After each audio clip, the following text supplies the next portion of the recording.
महाशिवरात्रि और महाकुंभ। महाशिवरात्रि पर अद्भुत रंग देखने को मिल रहे हैं, जहां संगम नगरी प्रयागराज में आज सुबह 6 बजे तक 41 लाख से ज्यादा लोगों ने स्नान किया, तो वहीं वाराणसी में 10,000 से ज्यादा नागा साधु काशी विश्वनाथ मंदिर में दर्शन के लिए पहुंचे हैं। रामनगरी अयोध्या की ये तस्वीर भी देखिए, श्रद्धालुओं का सैलाब देखा जा रहा है। हर तरफ हर हर महादेव और जय श्री राम की गूंज सुनाई दे रही है। 3 तस्वीरें आपके सामने हैं। प्रयागराज की ये तस्वीर, जहां पर श्रद्धालुओं पर पुष्प वर्षा की गई, हेलीकॉप्टर से फूल बरसाए गए। आज अमृत स्नान है और महाकुंभ आज संपूर्ण होने जा रहा है। वहीं वाराणसी में बहुत ही खूबसूरत छटा देखने को मिली, जहां नागा साधु सन्यासी शोभा यात्रा के साथ शिव के दर्शन के लिए पहुंचे हैं।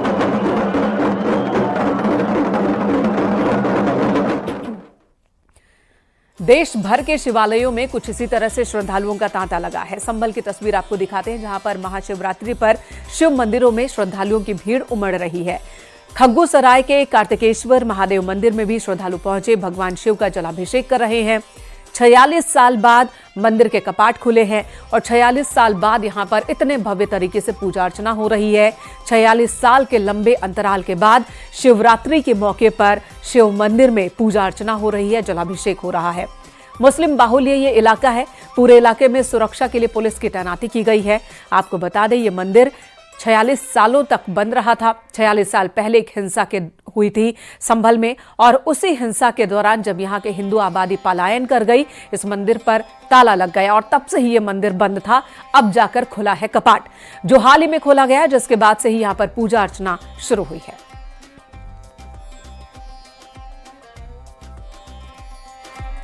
मंदिर है ये, खग्गूसराय वाला मंदिर, शिव मंदिर है। सब मंदिर पर जा रहे हैं। आज शिवरात्रि का दिन है। इस मंदिर की क्या आस्था है?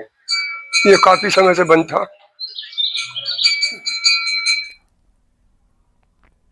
और ये सीधी तस्वीरें आपको दिखा रहे हैं सीएम योगी आदित्यनाथ, जो इस वक्त जनता दर्शन के तहत आम लोगों से मिल रहे हैं, फरियादियों से मिल रहे हैं, और छोटे छोटे बच्चे भी आए हैं, बहुत सारे जो अपनी अपनी फैमिली के साथ बच्चे पहुंचे हैं। उन बच्चों के साथ बातचीत करते हुए मुख्यमंत्री योगी आदित्यनाथ, ये तस्वीरें देखिए, फरियादी महिलाएं भी आई हुई हैं, जो अपनी परेशानी लेकर, अपनी समस्याओं को लेकर सीएम से मिलने के लिए आई हैं। बाकायदा अपना आवेदन लिखित तौर पर मुख्यमंत्री को ये फरियादी महिलाएं दे रही हैं, और यहीं पर अधिकारियों का पूरा अमला मौजूद है। संबंधित विभाग के अधिकारियों को सीएम ये निर्देश दे रहे हैं कि जो समस्याएं तुरंत निपटाई जा सकती हैं, उन्हें निपटाया जाए। गोरखपुर जब भी आते हैं सीएम योगी आदित्यनाथ, जनता दर्शन का कार्यक्रम जरूर रखते हैं। जब वो सिर्फ एक सांसद थे, जब एक नेता थे, तब भी वो गोरखपुर के लोगों से इसी तरह से मिला करते थे। मुख्यमंत्री बनने के बाद जब लखनऊ में उनका रहना अनिवार्य हो गया, तब भी जब भी गोरखपुर आते हैं तो गोरखपुर और आसपास के जिलों के लोगों की फरियाद इसी तरह से सुनते हैं, उनसे मिलते हैं, उनकी समस्याओं को दूर करने की कोशिश करते हैं। अधिकारी भी सीएम के साथ मौजूद हैं। संबंधित विभाग के अधिकारियों को सीएम निर्देश देते हैं कि इन समस्याओं का निपटारा किया जाए। सबसे पहले महिलाओं से मिलते हैं सीएम योगी आदित्यनाथ, फिर पुरुष जो आते हैं उनसे भी मुलाकात करते हैं सीएम योगी आदित्यनाथ, और उनकी समस्याओं को भी सुनते हैं। गोरखपुर में हैं इस वक्त सीएम योगी आदित्यनाथ। महाशिवरात्रि के मौके पर आज सुबह सुबह उन्होंने पूजा अर्चना की, महामृत्युंजय पूजा अर्चना की, और अब जनता से मिलते हुए फरियादियों की फरियाद सुनते हुए, हर तरह के मामले यहाँ आते हैं, चाहे वो राजस्व से जुड़ा मुद्दा हो, या फिर दबंगों से परेशान लोग, पानी की किल्लत हो, या किसी के बच्चों का एडमिशन की बात हो। हर तरह की समस्या लेकर यहाँ पर लोग आते हैं। फरियादियों की बात सीएम सुनते हैं और मदद का भरोसा भी देते हुए नजर आ रहे हैं कि आपका काम हो जाएगा या आपकी समस्या दूर हो जाएगी। महिलाओं की एक लंबी कतार देखने को मिल रही है। सभी से बारी बारी से मिल रहे हैं सीएम।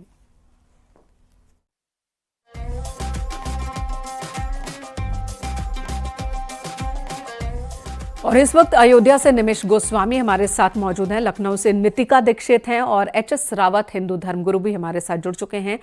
उनके पास चलेंगे, लेकिन उससे पहले निमिष का रुख कर लेते हैं। निमिष, अयोध्या में भी बहुत भीड़ दिख रही है। आम दिनों में भी राम के दर्शन के लिए लोग पहुंच रहे हैं, और जब से ही नया मंदिर बनकर तैयार हुआ है, यहां पर पहुंचने वाले श्रद्धालुओं की संख्या बढ़ गई है। लेकिन महाकुंभ के दौरान ये संख्या और भी ज्यादा देखने को मिल रही है। आज का दिन बहुत ही महत्वपूर्ण दिन है, बहुत ही पावन दिन है और आज किस तरह से इंतजाम किए गए हैं अयोध्या में कि जो दर्शन के लिए आ रहे हैं श्रद्धालु, उन्हें किसी तरह की दिक्कत ना हो। देखिए, नॉर्मल दिनों में भी भगवान रामलला के भव्य मंदिर में विराजमान होने के बाद 2 से 2.5 लाख श्रद्धालु आते थे। ऐसे में जब से महाकुंभ शुरू हुआ तब से यह संख्या 10 लाख से ऊपर चली गई। प्रतिदिन 5 लाख से ज्यादा लोग तो रामलला के ही दर्शन कर रहे हैं। आज चूंकि महाशिवरात्रि का पावन पर्व है, ऐसे में जिला प्रशासन ने व्यापक इंतजाम किए हैं। फिलहाल तो हम आपको पहले नागेश्वरनाथ मंदिर में जो दर्शन पूजन का दौर चल रहा है उसको व्यवस्थाएं दिखाते हैं। बाकायदा आप देख लीजिए, मंदिर के गर्भगृह के बाहर, मंदिर की गर्भगृह में जो क्षमता है उसके अनुरूप श्रद्धालुओं को प्रवेश दिया जा रहा है। तमाम जो सुरक्षा के बल तैनात हैं वो वहां पर मौके मौजूद हैं। इसके अलावा घाटों से यहां तक आने में तमाम जो रास्ते हैं उस पर बैरिकेड किए गए हैं। छोटे छोटे जो ब्लॉक हैं वो बनाए गए हैं और इस ब्लॉक के जरिए ही लोगों को, जब क्राउड एक तरफ से दर्शन करके मंदिर के बाहर निकल जाता है तो दूसरे तरफ से फिर आते हैं। दूर दराज से तमाम श्रद्धालु अयोध्या पहुंचे और दर्शन पूजन की जो व्यवस्थाएं हैं उसको लेकर उत्साहित भी है। फिलहाल रामनगरी की बात करें, अगर हम हनुमानगढ़ी से छोड़ दे, राम जन्मभूमि छोड़ दे तो वहां लंबी कतार लगी है। लेकिन नागेश्वरनाथ चूंकि आज महाशिवरात्रि का पावन दिन है, आज भोलेनाथ का विवाह है, ऐसे में आसपास के जनपद के लोग महाशिवरात्रि के मौके पर भी अयोध्या पहुंचते हैं और महाकुंभ का जो जनसैलाब है वो भी लगातार पहुंच रहा है। ऐसे में घाट से और सिद्धपीठ नागेश्वरनाथ तक की एक अलग रूट मैप बना दिया गया है। इस रूट के जरिए जो लोग नागेश्वरनाथ में जलाभिषेक करना चाहते हैं उनको लाया जा रहा है और मंदिर के गर्भगृह की क्षमता के अनुरूप ही उन्हें प्रवेश दिया जा रहा है। एक द्वार से उनको दर्शन कराया जा रहा है, दूसरे एग्जिट से अलग मार्ग निकाला जा रहा है ताकि एक जगह क्राउड कंट्रोल हो सके, एक जगह क्राउड इकट्ठी ना हो सके। फिलहाल जो श्रद्धालु हैं वो दूर दराज से तमाम अयोध्या पहुंचे हैं और हम एक बार प्रयास करेंगे कि एक बार फिर से हम आपको नागेश्वर, देखिए ये नागेश्वरनाथ मंदिर में चूंकि गर्भगृह का परिसर खाली हुआ है तो इसके अंदर लोगों को भेजा जा रहा है और अब फिर से लोग अंदर पहुंच करके दर्शन करेंगे। लेकिन जैसे ही क्राउड बढ़ेगा तैसे ही जो सुरक्षा बल है, जो सुरक्षा कर्मी है वो बैरियर डाउन कर देगा और मंदिर परिसर में जो लोग पहुंचे हैं वो जो सुगम दर्शन करके बाहर निकल जाएंगे तो ही उन्हें प्रवेश दिया जाएगा। लगातार जो बिल्कुल दिनेश, आपके पास लौटूंगी। तो राम मंदिर में भीड़ है और यहाँ पर हनुमानगढ़ी में भी बड़ी संख्या में लोग पहुंचे हैं और अयोध्या में मौजूद सभी शिवालयों में भी आज बड़ी संख्या में श्रद्धालु पहुंच रहे हैं और सुबह से ही कतारबद्ध होकर इंतजार कर रहे हैं कि भोलेनाथ के वो दर्शन करें और पूजन करें। वाराणसी से उपेंद्र भी हमारे साथ जुड़ चुके हैं। उपेंद्र के पास जाऊं उससे पहले नितिका आपके पास आती हूं। लखनऊ में आप इस वक्त किस मंदिर के बाहर मौजूद हैं और वहां पर क्या माहौल है? देखिए, महाशिवरात्रि का मौका है और लोगों में उत्साह बहुत ज्यादा है। हम इस वक्त लखनऊ के मनकामेश्वर मंदिर में हैं, जो कि लखनऊ के सबसे प्राचीनतम और प्रसिद्ध मंदिरों में से एक है। यहाँ पर भक्तों की आधी रात से ही यहाँ पर कतारें लग गई थी। अभी मंदिर के बाहर आप देखेंगे तो कई किलोमीटर लंबी कतारें लगी। सबसे पहले आपको भगवान महादेव के दर्शन करवा देते हैं। हमारे जितने दर्शक इस समय टीवी स्क्रीन पर देख रहे हैं, लखनऊ का मनकामेश्वर मंदिर है। ये बताया जाता है कि ये मंदिर जो है इसकी स्थापना त्रेता युग में हुई थी, जब भगवान लक्ष्मण माता सीता को वन में छोड़कर वापस आए थे तो उनका मन विचलित था। तब उन्होंने यहाँ पर भगवान शिव की पूजा की थी। तब से ये मंदिर यहाँ पर माना जाता है और तभी से यहाँ पर जो तमाम लोग हैं वो यहाँ आकर जलाभिषेक करते हैं और कहा जाता है कि जो भी सच्चे मन से महादेव को जल चढ़ाता है और जो भी मनोकामना मांगता है उसकी वो मनोकामना पूरी होती है। इसीलिए इस मंदिर का नाम मनकामेश्वर मंदिर है। आप देखेंगे कि दूर दूर से जो लखनऊ में लोग हैं वो यहाँ पर इस मंदिर में पहुँचते हैं और यहाँ पर विशेष सावन के मौके पर और महाशिवरात्रि के मौके पर भव्य तरीके से उत्सव मनाया जाता है। क्योंकि शिव पार्वती के विवाह का उत्सव है तो यहाँ पर कई दिनों से जो तमाम तैयारियां हैं वो चल रही थी। हल्दी की रस्म हो, मेहंदी की रस्म हो, जिस तरह से विवाह में तमाम कार्यक्रम होते हैं उसी तरह से यहाँ पर मंदिर में भी तमाम तरह के कार्यक्रम हुए थे। और यहाँ पर आप देखेंगे कि किस तरह से बड़ी संख्या में लोग यहाँ पर आए हुए हैं और यहाँ पर शिव पार्वती के विवाह उत्सव में शामिल हो रहे हैं और महाशिवरात्रि के मौके पर यहाँ पर दर्शन पूजन कर रहे हैं। कई सारे भक्त यहाँ पर कतार में भी लगे हुए हैं, इनसे भी बात करेंगे। आप कहाँ से आए? चौक से आए। कब से आती हैं इस मंदिर में? 15 साल। मान्यता काफी ज्यादा है इस मंदिर की, क्या कहना चाहेंगे? यहाँ जो मानो वो पूरा हो जाता है मनकामेश्वर महादेव? जी जी बिल्कुल पूरा होता है, महादेव की कृपा। अच्छा, क्या मांगने वाली है आज महादेव? यही कि आपका दर्शन हो जाए, यही बहुत बड़ी कृपा है। भगवान के मंदिर में आना एक बहुत बड़ी कृपा की बात होती है। उनकी जब महिमा होगी तभी कोई उनके दरबार में आ सकता है। आप कहाँ से आए हैं सर? साथ में हैं हम लोग। अच्छा, तो आप क्या क्या आज मांगना चाहेंगे? आज विशेष अवसर है। यही सेम, मतलब सब लोग अच्छे रहें, सब लोग हर इंसान अच्छा रहे। जी, आपसे भी पूछना चाहेंगे, आप कहाँ से आई हैं? काफी लंबी लाइन लगी हुई है, आज क्या मांगना चाहेंगी? बताया नहीं जाता, जो मांगते हैं बताया नहीं जाता। लेकिन ये मंदिर काफी प्रसिद्ध है, प्राचीन है, कहा जाता है यहाँ जो मनोकामना मानो वो पूरी होती है। आप क्या मानती हैं इस मंदिर के बारे में? नहीं बताया जाता, वो सीक्रेट रहता है। ठीक है, तो आप देख रहे हैं काफी लंबी कतारें हैं, इसके बाहर भी, मंदिर के बाहर भी वाकई बहुत इसी लंबी तरह से कतार कई है। और किलोमीटर एक बात जो बहुत खूबसूरत कही यहाँ पर महिला श्रद्धालु ने कि यहाँ पर जब भगवान का बुलावा होता है तभी मंदिर में आ पाते हैं, और ऐसी ही लोगों की सोच है, ऐसी उनकी मान्यता है। एच.एस. रावत साहब भी हमारे साथ जुड़ चुके हैं, हिंदू धर्मगुरु हैं। एच.एस. रावत जी, आज का दिन बहुत ही पावन दिन है, और अगर दाम्पत्य जीवन की बात करें, अगर हम प्रेम की बात करें, समर्पण की बात करें, तो शिव और शक्ति से बेहतर कोई उदाहरण नहीं है। और आज है महाशिवरात्रि, उनके विवाह का दिन है, और आज के दिन किस तरह से श्रद्धालु दर्शन करें, पूजन करें। सबसे पहले मोनिका जी मैं ये बताना चाहूंगा, जितने भी दर्शक हमारे इस चैनल को देख रहे हैं, जो लोग संपन्नता करने आए थे, मेरे हजारों लाखों साधु संत महात्मा यहाँ पहुंचे हैं, और आज कुंभ संपन्न हो गया है। आज कुंभ एक प्रकार से पूर्ण हो गया है। आज कुंभ को सिद्धि प्राप्त हुई है। सर्व सिद्धिप्रद कुंभ, सर्व सुखकारी कुंभ, लोक कल्याणकारी कुंभ। मैं भारत के प्रधानमंत्री आदरणीय नरेंद्र मोदी जी को, इस प्रदेश के मुखिया यशस्वी गोरक्ष पीठाधीश्वर योगी जी को शुभकामनाएं देता हूं। उनके मार्गदर्शन में, उनके सत्य संकल्प से सारे कार्य सिद्ध हुए। भारत के अनेकों योगी प्रसन्न हैं। भारत अत्यंत अभिभूत है। यहाँ की शासन प्रशासन की व्यवस्थाएं निसंदेह अत्यंत प्रशंसनीय, स्तुत्य हैं, अनुकरणीय। मैं भारतवासियों को बधाई देता हूं।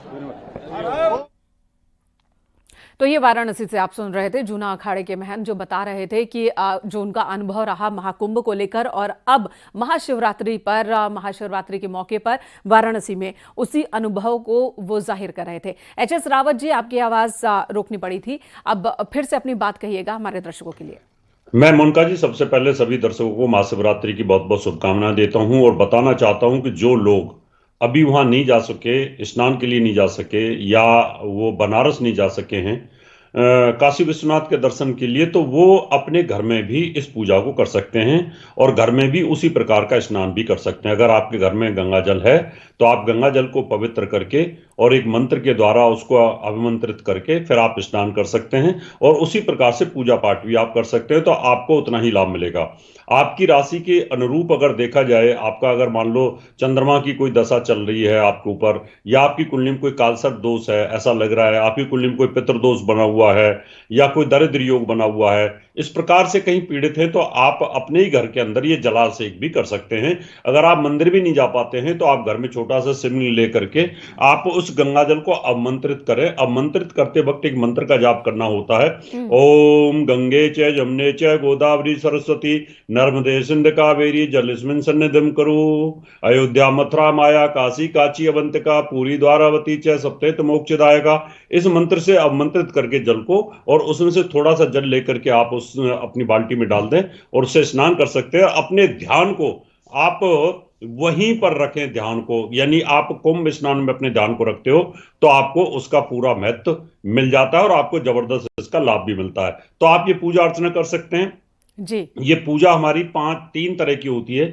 एक पंचोपचार विधि होती है, एक दशोपचार विधि होती है, और एक 16 विधि होती है। यानी आप पंचोपचार विधि भी आसानी से अपने घर में कर सकते हैं, उससे भी आपको वही पुण्य मिलेगा। अब होता क्या है, जब हम संकल्प लेते हैं मोनिका जी, उस समय संकल्प आपका क्या है? आप इस महाशिवरात्रि पर भगवान शिव से क्या संकल्प में मांगना चाहते हैं? आपकी शादी नहीं हो रही है, शादी का कोई संकल्प है, आपके घर में बीमारी जाती नहीं है, कर्जा लगातार आपके ऊपर बना रहता है, या संतान का सुख नहीं है, बच्चों की पढ़ाई से संबंधित है, या आपका स्वयं का शरीर रुग्ण रहता है, तो इस प्रकार का कोई जो संकल्प है तो उसी प्रकार से आपको अभिषेक करना चाहिए। यानी आपको अब लगातार कई दुश्मन परेशान करते श्रावण जी, हैं। मैं आपके पास आऊंगी और वो तरीका, वो विधि भी आपसे जानूंगी। हमारे दर्शकों को आप बताइएगा कि किस विधि से वो पूजा करें कि उनकी मनोकामनाएं जो हैं वो पूर्ण हो जाए। उससे पहले वाराणसी का रुख करेंगे। वाराणसी से उपेंद्र हमारे साथ मौजूद हैं। भोले की नगरी है वाराणसी। सुबह से ही यहाँ पर लाखों की संख्या में श्रद्धालु लगातार पहुंच रहे हैं।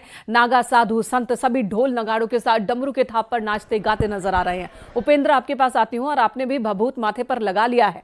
आप भी अब उस बारात का हिस्सा बन गए हैं, ऐसा लग रहा है। बिल्कुल बिल्कुल मेनका, मुझे आपकी आवाज आ रही है, सवाल दोहराए थे। जो उपेंद्र कह रही हूं कि जय भोलेनाथ, यही जयकारे वाराणसी में बम बम भोले हर वक्त ही गूंजता रहता है। जरा बताएं कि ये लोग जो आ रहे हैं, क्या ये भी नागा साधु संत ही हैं, अखाड़ों से ही जुड़े लोग हैं?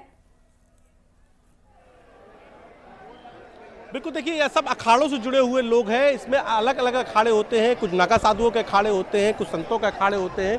तो ये संतों के अखाड़े हैं और उनके साथ उनके अनुयायी हैं, उनके जो भक्त हैं वो हैं, और लगातार जो दर्शन है वो लगातार होता जा रहा है। और वहाँ से दर्शन के बाद जो अखाड़ों के संत हैं वो वापस आ रहे हैं। अभी कुछ देर पहले कैलाशन महाराज यहाँ पर गए हैं, उससे पहले अवधेशानंद जी यहाँ से निकले हुए थे। और अब ये देखिए बाल नागा साधु को देखिए, कितनी खूबसूरत तस्वीरें, ये सनातन की इतनी खूबसूरत तस्वीरें इस वक्त यहाँ पर आपको दिखाई दे रही होंगी। हम बात भी कर लेते हैं। हर हर महादेव। बहुत अच्छा दर्शन हुआ बोलना। दर्शन कैसा हुआ? बहुत अच्छा दर्शन हुआ। बाबा की कृपा। क्या आशीर्वाद देना चाहेंगे? जी जी, हर हर हर महादेव। सबको हार्दिक शुभेच्छा, शुभ आशीर्वाद। जी जी। तो आप कब से गुरुजी, कब से? बचपन से। बचपन से जी। तो शिव का आनंद है जी, परम आनंद है जी जी, परम आनंद। प्रयागराज में नागा संस्कार हुआ इनका। अच्छा, प्रयाग में देखिए इनका अभी इसी प्रयागराज में नागा संस्कार हुआ। गुरुजी, कैसे किस उम्र में होता है नागा संस्कार, और प्रयागराज में जैसे इनका हुआ, कितने लोगों का और नागा संस्कार हुआ? वैसे तो सर्वप्रथम मैं महाशिवरात्रि की सभी भारतवासियों को शुभकामनाएं देता हूं। भगवान विश्वनाथ सबका कल्याण करे। और सन्यास की दीक्षा यह है कि सन्यास कोई बचपन में भी साधु चढ़ाते हैं बच्चे, कोई माता बहनें कहती है गुरुमूर्तियों को कोई बच्चा नहीं हो रहा आशीर्वाद दे दो, तो बच्चा हो गया एक दो तो अपनी श्रद्धा से धूना पे चढ़ाती है, धूना पे चढ़ाती है, गुरुजी के गोदी में चढ़ा देते हैं बच्चों को चढ़ाते हैं। तो इसके माँ बाप ने ऐसे चढ़ाया हुआ है। और सनातन धर्म में जो है ना, चौथेपन में भी सन्यास लिखा है। जैसे वानप्रस्थ के बाद में, जैसे अपने बालक बच्चे होने के बाद 60 साल के बाद में सन्यास लेना एक बहुत बड़ी बात होती है। और कुछ हम लोग बचपन के सन्यासी है, ऐसे हम लोग भी थे कुछ समय पहले। तो ये हमारा बचपन का नागा साधु है। अब ये हमारा अभी गुरुकुल में पढ़ेगा। नागा साधु राजराजेश्वरपुरी जी नाम है इनका। पुरी जी महाराज से श्रीमंत सुंदरपुरी जी के शिष्य है। और अभी राजराजेश्वरी नागा भी हुए है और नाम भी प्रयागराज में राजराजेश्वरी कुंभ होता है, इनका वही पढ़ा है। राजराजेश्वरी नागा ये बाल साधु हैं, बाल नागा हैं। और ये देखिए इसी वक्त इनका प्रयागराज में इसी साल जो है इन्होंने नागा साधु के रूप में दीक्षा ली है और ये भी दर्शन करने के लिए आए हैं। तो गुरुजी, दर्शन हो गया, अब क्या होली भी काशी में होगी? हाँ, होली काशी में यही पे होगा। यहीं पे होगा गुरुजी। तो होली किसके जो है मशाने की होली होगी? हाँ, शमशान घाट। ये बाल नागा को आप देख रहे हैं। महाकुंभ के दौरान ही ऐसी मान्यता है, परंपरा है कि महाकुंभ के दौरान जो लोग नागा साधु बनना चाहते हैं, नागा सन्यासी बनना चाहते हैं, उन्हें दीक्षा दी जाती है। और ये बाल नागा भी उन्हीं में से एक है जिसने इस बार महाकुंभ में प्रयागराज में दीक्षा ली है और अब इसने कठिन जीवन की शुरुआत कर दी है, तपस्या वाले जीवन की शुरुआत कर दी है। और इस वक्त अयोध्या का रुख करेंगे। निमिष हमारे साथ मौजूद हैं। निमिष, एक बार फिर आपके पास आती हूँ और अभी भी देखिए आपके पीछे श्रद्धालुओं का रेला नजर आ रहा है जो दूर दूर से आ रहे हैं दर्शन के लिए। जी देखिए, जिस जगह मौजूद है सिद्धपीठ नागेश्वर नाथ है, जैसा मैंने अभी बताया, भगवान श्री राम के पुत्र कुश के द्वारा स्थापित मंदिर है। और देखिए ये मंदिर के गर्भगृह की तरफ जाने वाला मार्ग है। सामने आपको गर्भगृह दिख रहा है, बीच बीच में बैरिकेड किया गया है। एक तरफ से श्रद्धालुओं को प्रवेश दिया जा रहा है, दूसरी तरफ से निकाला जा रहा है। और तमाम यहाँ श्रद्धालु हैं। आप कहाँ से हैं? यही अयोध्या से जी, अभी नहीं। अच्छा, यहाँ की व्यवस्थाएं जो मंदिर जाने की है ठीक है बहुत अच्छी है, बहुत अच्छा है, सही है, यहाँ आके बहुत अच्छा लगा। देखिए तमाम जो लोग हैं और इसके साथ ही हम दिखाएंगे। दादा कहाँ से हैं आप? गोरखपुर से। कैसा दर्शन हुआ? बढ़िया, बहुत सुंदर। स्नान हो गया? हाँ। अम्मा आप कहाँ से? हाँ बाबू, गोरखपुर। कहाँ से आप? हम कटिहार जिला बिहार से हैं। हाँ। और हमारा नाम जो है हमारे भगवान का जो है ना गणेश जी के दरबार से आए बिहार में। वहाँ बहुत बड़ा यज्ञ होता है भगवान। यहाँ की व्यवस्थाएं कैसी? यहाँ का व्यवस्था बहुत अच्छा है और यहाँ का जो शासन प्रशासन है काफ़ी समय दे रहे हैं और यहाँ का व्यवस्था से समाज में काफ़ी संतुष्टि मिला है। लगता है कि भगवान के दरबार में हम आ गए हैं और हमको यहाँ कोई कष्ट नहीं है। प्रशासन जो श्रद्धालु है वो यहाँ आके उत्साहित हैं तमाम लोग। आप लोग कहाँ से हैं? कहाँ से? हम राजस्थान के उदयपुर जिले से आए हुए हैं। अब जा रहे हैं सर दर्शन करने। स्नान वगैरह कर लिए? सरयू के दर्शन कर लिए। बहुत अच्छी व्यवस्था है घाट पर। बहुत ही बढ़िया दर्शन थे, बहुत ही बड़े आनंद आया। और सरयू का दर्शन, जय जय सिया राम, बहुत अच्छे दर्शन हो गए। भोलेनाथ और राम, बहुत ही बढ़िया दर्शन हुआ। आनंद रहा, बहुत आनंद रहा। हर हर महादेव, राम की नगरी हर हर महादेव है, हर हर महादेव की गूंज है। अयोध्या, वाराणसी, प्रयागराज, ये तस्वीरें लगातार हम आप तक पहुंचा रहे हैं। लखनऊ, गाजियाबाद की भी तस्वीर दिखा रहे हैं। शिवालयों पर किस कदर भोले के भक्त उमड़े हुए हैं ये दिखा रहे हैं। और इसी बीच गृह मंत्री ने महाशिवरात्रि की शुभकामनाएं दी हैं। सभी देशवासियों को शुभकामनाएं दी हैं अमित शाह ने।